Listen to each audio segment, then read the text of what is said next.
Hola curiosas y curiosos de la historia. ¿Conoces la famosa batalla de Salamina? Una batalla que formaba parte de las llamadas guerras médicas, la colisión entre el fragmentado mundo político de la antigua Grecia y el enorme imperio persa. Pues bien, hoy te voy a explicar esta importantísima batalla y vas a ver la importancia que tuvieron en ellas dos mujeres. Estamos hablando de finales del siglo V a.C., exactamente en el año 480 antes de nuestra era. Para que te pongas en situación, en esa época hacía pocos años que había nacido la República Romana. En China aún gobernaba la dinastía Zhou. O en México no faltaría mucho para que terminase la cultura olmeca y se acercase el final del llamado periodo preclásico mesoamericano. Pero en ese momento los persas y los griegos no eran muy buenos amigos que digamos.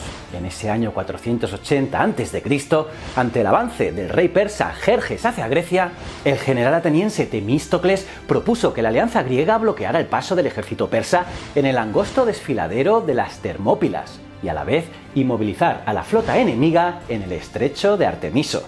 Y de esta forma, el general griego quería proteger el acceso terrestre y naval hacia Ática y el Peloponeso. Pues bien curioso, a lo largo de 3 días de combate, los griegos resistieron ante una flota persa mucho más numerosa, pero eso sí, sufriendo por ello un importante número de bajas. Sin embargo, cuando Leónidas I de Esparta y sus famosos 300 espartanos cayeron ante los persas, cuando bloqueaban el único camino que el inmenso ejército persa podía utilizar para acceder a Grecia, en un ancho que no superaba los 20 metros, el general Temístocles decidió retirarse. Por cierto, esta historia ha olvidado los 700 tespios y 400 tebanos que cayeron en esa batalla. Es decir, que no eran solo 300 espartanos. Pero eso, si queréis, lo dejaré para otro vídeo. Y es que Temístocles pensó que con la vía terrestre hacia Atenas libre para los persas, de nada servía ya seguir sacrificando la flota helena. Pues bien, en aquel triunfo persa por retirada de su oponente, destacó una mujer, Artemisia I de Caria, la única capitana de la flota persa. Pues bien, en este vídeo hablaremos de ella y de toda la batalla, una batalla histórica y alucinante. Y ojo, que en los próximos días os hablaré de los pueblos prerromanos. Así que suscríbete y dale a la campanita para estar al día de todas las historias que publico cada semana. Soy JJ Priego, esto es Historias de la Historia, y aquí se cuenta la historia de otra forma. Si quieres saber más, acompáñame.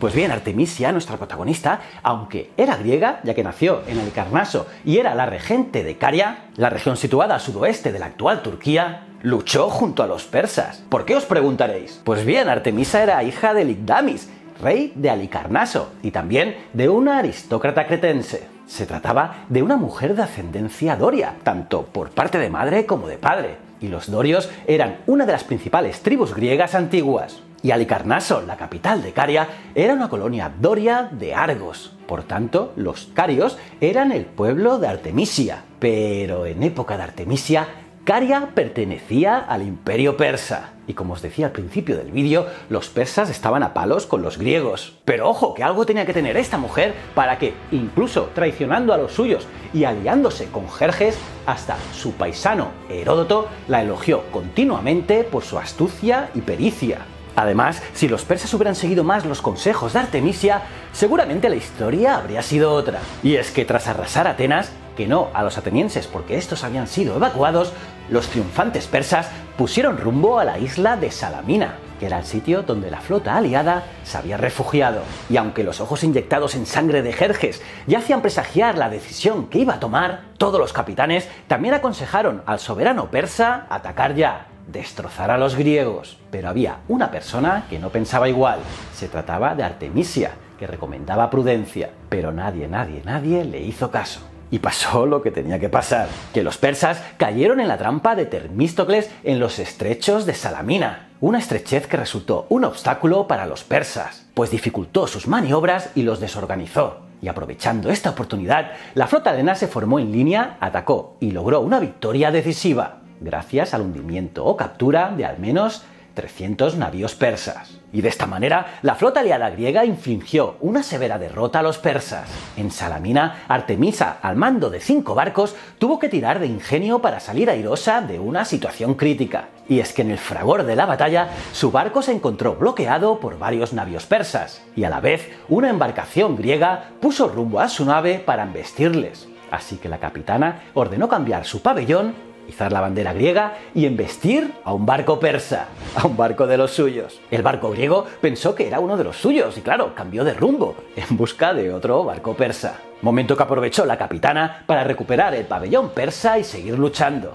Pero ojo que en la batalla de Salamina también hubo otra protagonista que ha quedado olvidada por la historia. Se trata de Idna de Sione. Idna era hija de Silis de Sione, una especie de instructor de buceo. Y en casa de Silis no se cumplió el dicho de en casa del herrero cuchillo de palo, porque pronto la hija superó al padre en el arte del buceo.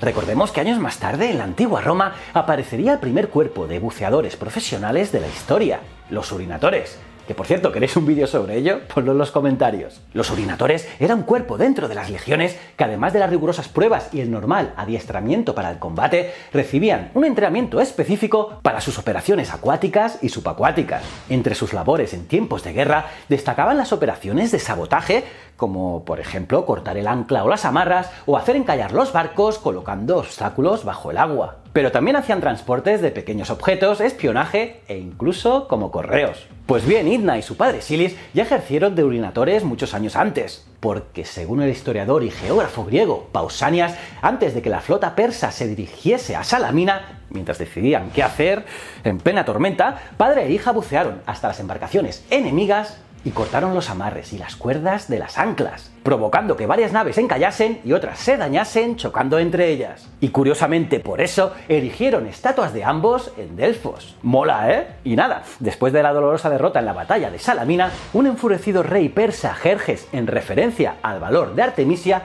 exclamó lo siguiente: mis hombres se han comportado como mujeres, mientras que las mujeres han luchado como auténticos hombres. El rey persa ahora sí decidió seguir el consejo de su capitana y se retiró, dejando gran parte de su ejército bajo el mando del general Mardonio, con las órdenes de completar la conquista de Grecia. Sin embargo, al año siguiente fueron derrotados en la batalla de Platea, y la armada persa también fue derrotada en la batalla de Mícala, junto a la isla de Samos. Y esta sería la última vez que los persas intentasen tomar Grecia. ¿Cómo os habéis quedado, curiosas y curiosos? ¿Qué os ha parecido este vídeo? ¿Conocíais esta historia?